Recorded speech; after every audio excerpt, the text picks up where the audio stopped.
Welcome to another edition of Friday Forum Live, coming to you from Point Blank here in East London, where today we have an exclusive Google Hangout with owner of the legendary Mac Sennett Studios, Jesse Rogg. In addition to that, I'm also going to be joined in the studio by our very own JC, who's going to be answering some of your questions around the new Logic Pro 10. So make sure you get your questions in for JC, and we'll hand over to Jesse Rogg in just a sec.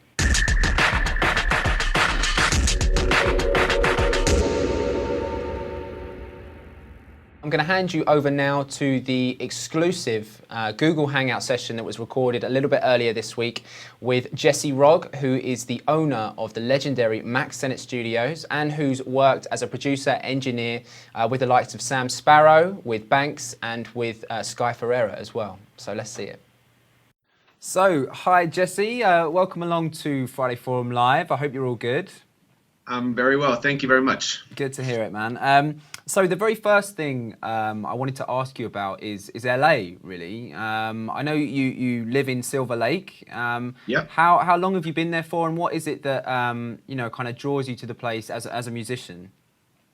I've been in LA for 13 years now, and in Silver Lake for 7.5 or 8.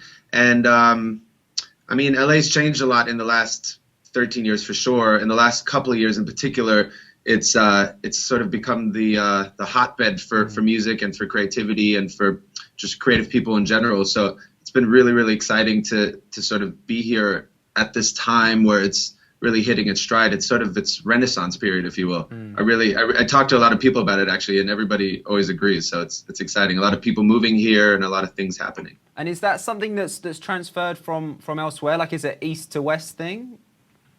Well, I do know that a lot of people from New York are definitely moving here, even the ones that used to hate on LA. Yeah. A lot of people from the UK and Australia and all over the world, really. So I suppose they're just coming from all over. So I also wanted to ask you about buying the Mac Sennett Studios. What was the kind of the driving force behind it, and what inspired you to take on the studio space? Well, I wanted to create a cultural and creative hub in Silver Lake, sort of to accommodate all of this creativity and give everybody a home to sort of play and work and make things.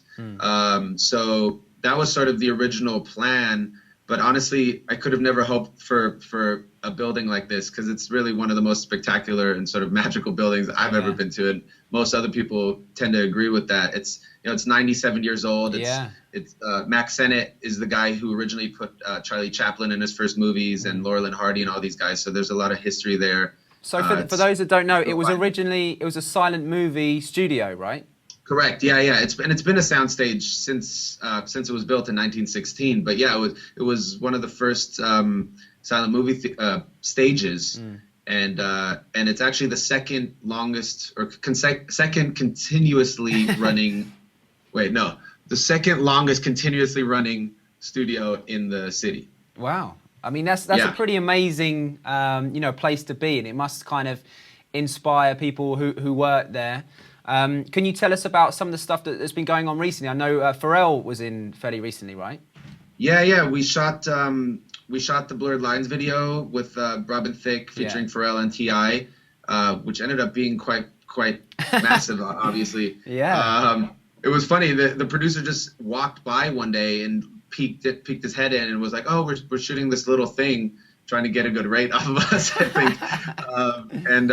And then it turned out to be this whole thing. And then they actually came back to reshoot it for Beats by Dre. They made a commercial out of the video. And then we've actually also shot a bunch of parodies since. People have been getting in touch. Yeah. Well, because it's quite a straightforward video to shoot, and it's a big video, so people want to poke fun at it. And also a lot of kind of hype and kind of a lot of discussion around it. Well, yeah. You've got the explicit version. Yeah.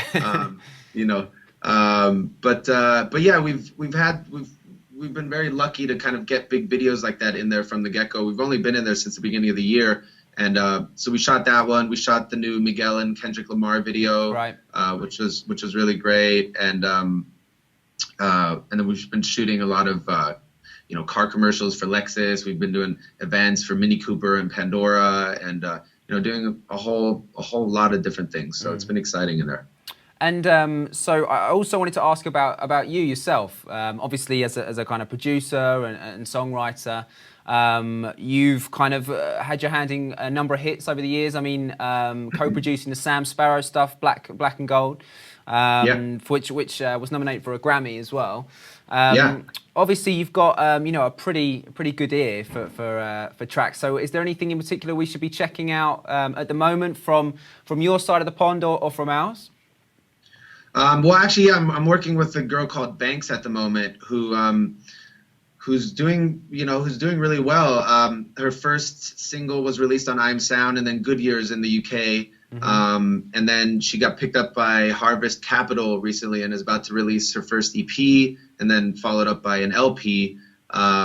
And she just got asked to tour with or open up for The Weeknd, which is absolutely brilliant. So she's doing a whole US tour and UK tour with The Weeknd. I think starting in September. And all of the touring information is obviously on her Facebook and whatnot. But yeah, Banks is doing some great stuff. And are you producing her stuff? Is that how you're involved in the project? Are you kind of producing or working? Yeah.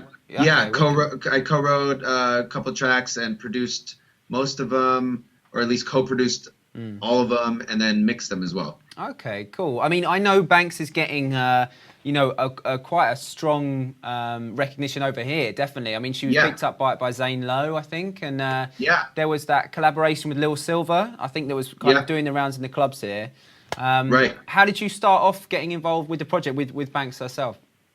Well, actually, my friend Skeet hit me up about a year ago. We were at a party, and he said he found this new girl, and she worked at Barney's at the store Barney's, and she's brilliant. And if I wanted to have a meeting with her, and so I did, and we started working together about 9 months ago.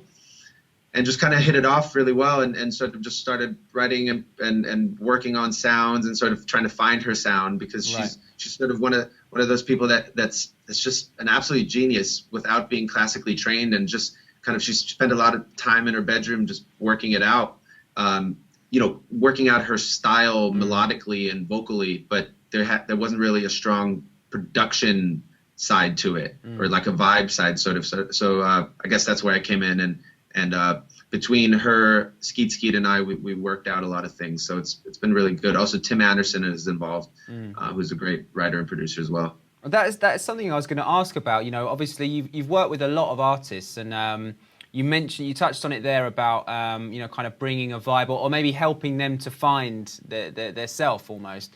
How do you select artists to work with? How do kind of collaborations like that happen for you? It's really just a vibe thing, honestly. Like I like to meet with the people, obviously, beforehand and before we even start working, and then see how it feels. A lot of times, with publishing deals and whatnot, you get put into a studio and are meant to sort of write hits, in the first meeting and sort of just run with it. And I've found that if there's a little bit more time to get to know each other and sort of, vibe a little bit, then, you can kind of figure it out a little bit better, because it's not about me putting my production background onto the artist. It's about trying to bring out the artist's true intention, I suppose. That's the point of a producer. And that's the kind of traditional role of a producer, I guess. Yeah, I suppose so. Yeah, I guess these days producers are a lot of times are just guys, making beats, which is cool. That's just a kind of a different type of producer. But I guess once you're working with artists and catering to the artist's needs, you have to obviously, dig into what they want to do.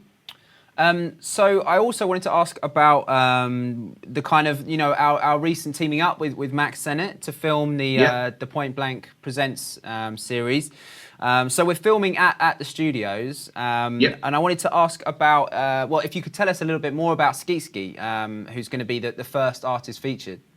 Yeah, well, so Skeet is kind of funny because he also manages Banks. He originally brought her to my attention, and has sort of been involved. But he also has a strong background in production and DJing and whatnot. So that's why he also has a good ear in terms of creating the Banks sound. But but yeah, he's a friend of mine and sort of has been around for a while, for a long time, and always, always hanging out with the cool kids and sort of doing interesting projects. So I just thought he would be the perfect guy to get in for the first edition. And it's a bit of a family feel to it as well, I guess. Yeah. Well, that's the thing with LA in general. It is a family thing, and everybody seems to know each other and sort of collaborate on some level or another and sort of help each other out. So I also wanted to ask, we touched on your kind of production work. Can you give us, obviously we can see in the background there, but can you give us a bit of a run through about your setup, your studio setup? Sure, yeah. I've got an old workhorse of a computer, and I just realized I haven't turned it off for 6 years. It's kind of insane. It's actually insane. I was told that you're not supposed to turn Macs off, so I haven't, and I never did, and they last forever. It's amazing. So anyway, I've got this old workhorse of a computer, but other than that, I've got a Juno 106 here, a Korg Monopoly, Moog Voyager, Roland SH101, a couple of drum machines, and then a couple of distressors, and an Avalon preamp, things like that. Yeah. It's a fairly impressive setup. I mean, how long have you been kind of making music for? Well, I've been making music since the 90s, I guess. I grew up in Germany, in Munich, so I just started making just beats in Acid at the time, right, on a PC, and kind of just took it from there. In fact, I worked on Reason for a long time. In fact, I made Black and Gold in Reason. Oh, right. Okay. People don't believe me. But yeah, now I'm mainly on Ableton and Pro Tools. Right. And just before we kind of sign off, can you give us any kind of words of advice for point blank students or anyone in the community who's looking to make it in the industry or to break through and make a name for themselves? Well, I guess it really depends on what side of the production spectrum you lie, but I mean, at the very basic level, it's really all about practice. I will say I'm probably not the most musical of all producers in terms of knowing everything, on the music theory side, but I've sort of honed my craft and really spent thousands and thousands of hours in the studio just banging it out, and so there's a space and a place for every producer. Yeah. So it's really all about practice, as simple as it sounds. Well, many thanks for taking the time to chat to us, Jesse. And we're looking forward to getting more involved with Max Sennett, with the studio, and seeing how the series unfolds with you. Absolutely. Thank you very much. I look forward to it as well. Cool, man. Thanks a lot. So there we had an exclusive Google Hangout with Jesse Rogg, owner of Max Sennett Studios. And now I'm joined live in the studio by JC, who's going to be answering some of your questions about the new Logic Pro 10 platform. So JC, obviously we did the first impressions last week. Yeah. Still getting to know it, are you? At the moment? Yeah, completely. I still haven't done a full project with it. Right. Partly because I'm still working on the 9. All my projects are on the 9. Some of the plugins don't work. I'm still waiting for some updates as 64-bit, like a lot of people. Yeah, I mean, to be honest, that's one of the first things that I was going to ask. We had, so for you guys watching at home, do get your questions in live now, which we will answer. Also, from last week, there's a couple of questions that we didn't get time to go through. Yeah, absolutely. So Make Me the Music asked about shell programs to go from 32 to 64-bit. At the moment, there isn't a dedicated shell that works in audio unit mode. There's something called JM Bridge, which I think I've mentioned last week, but it's only for VST. Right. So it applies to Ableton 9, for example, for people who use 32-bit plugin into Ableton 9 when you trigger it as 64 bits. The workaround would be to FXpansion used to have a wrapper VST to audio unit. So you see, there would be a long way, long-winded way, but they don't support that product anymore. I haven't tried it on Mountain Lion, but I've got a feeling that since it's a very old product now, which is not supported, I wouldn't be surprised if it doesn't work.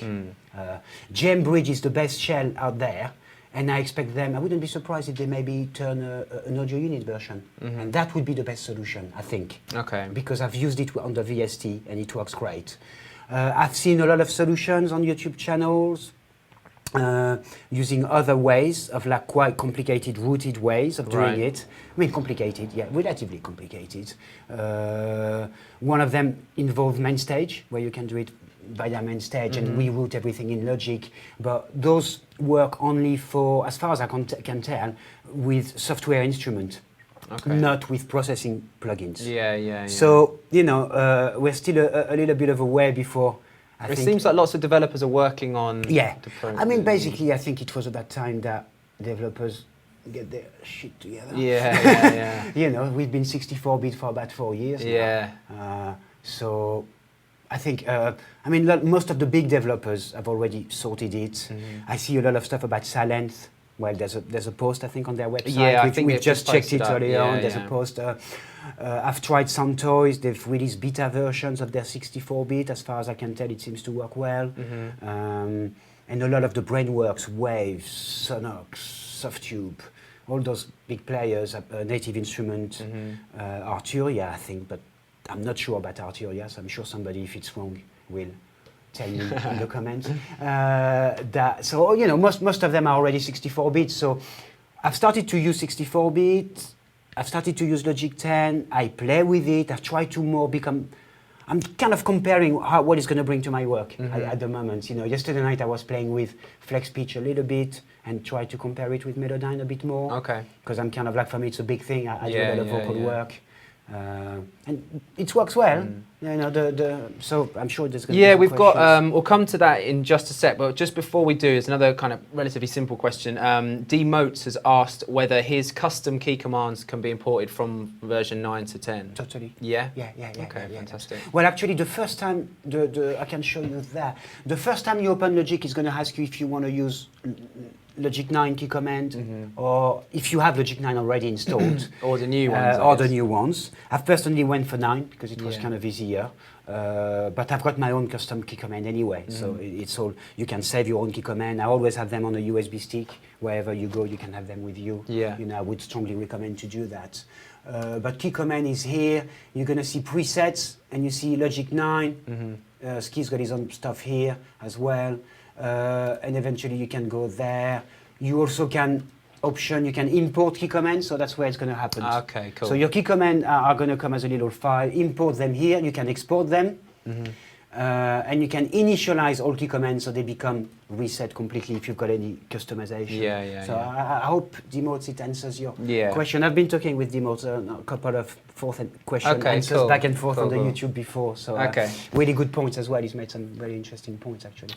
And the other one, which is probably quite a big one, Amit Sharma has asked about audio to MIDI using Flex Pitch, and maybe if you can show us an example, a working example.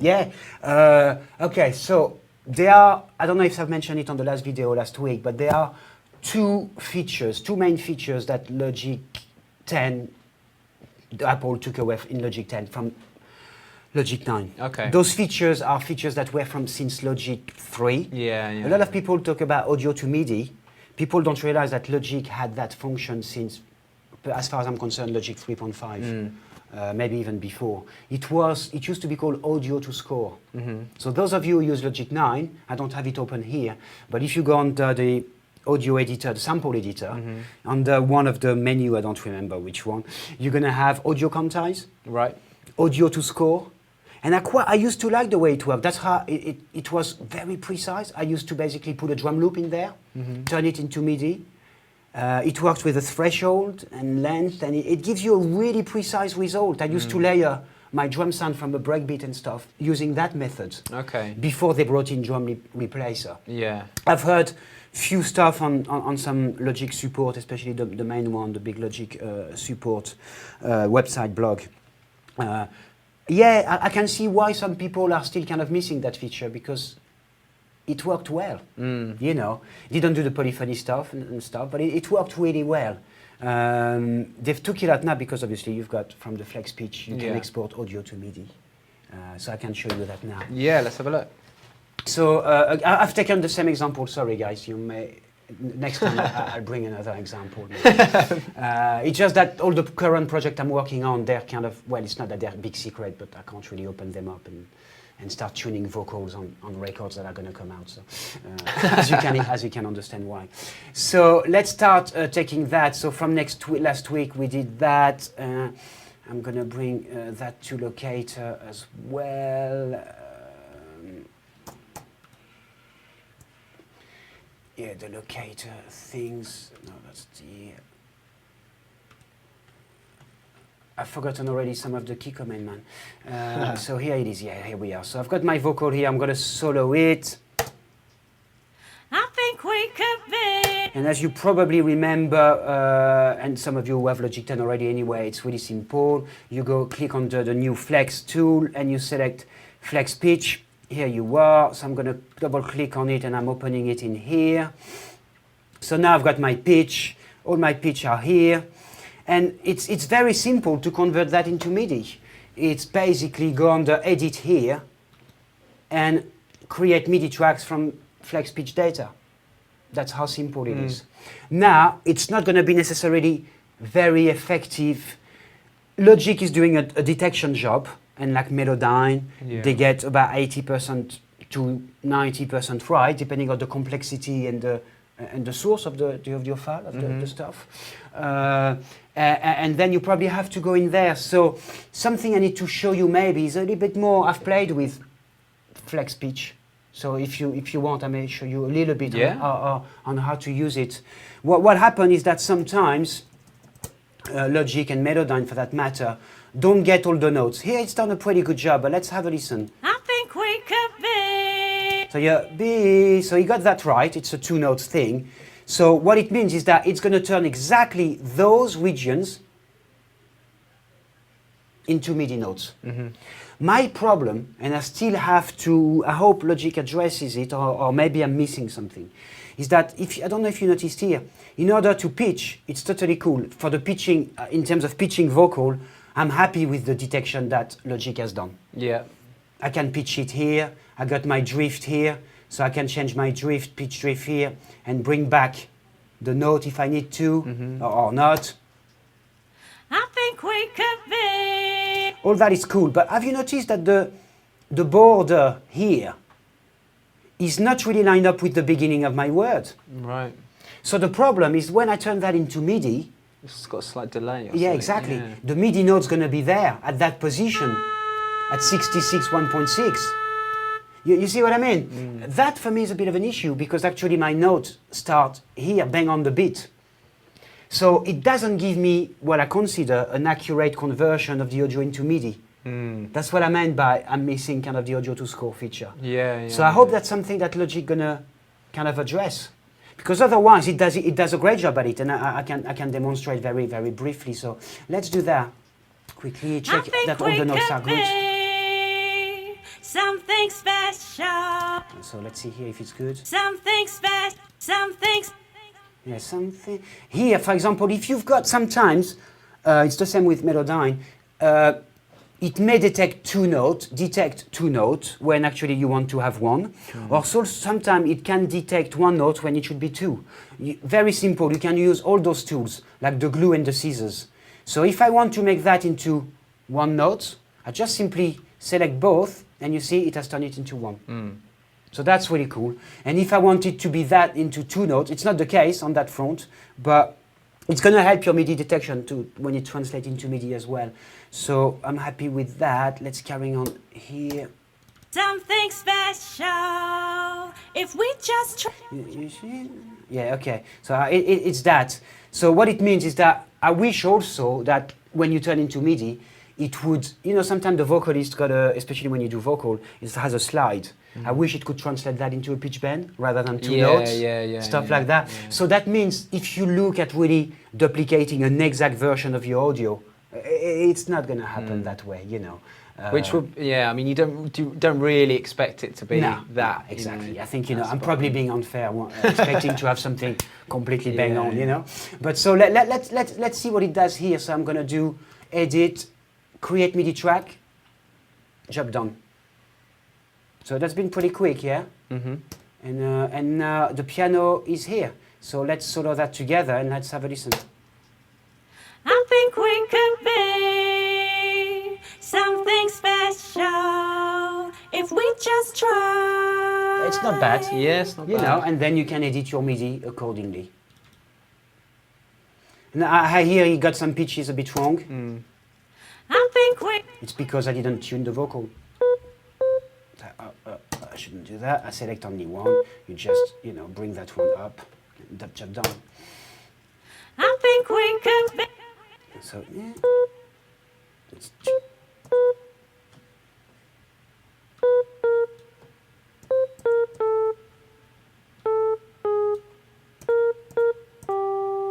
and that's going to be a better result. And that's because I didn't pitch the vocal.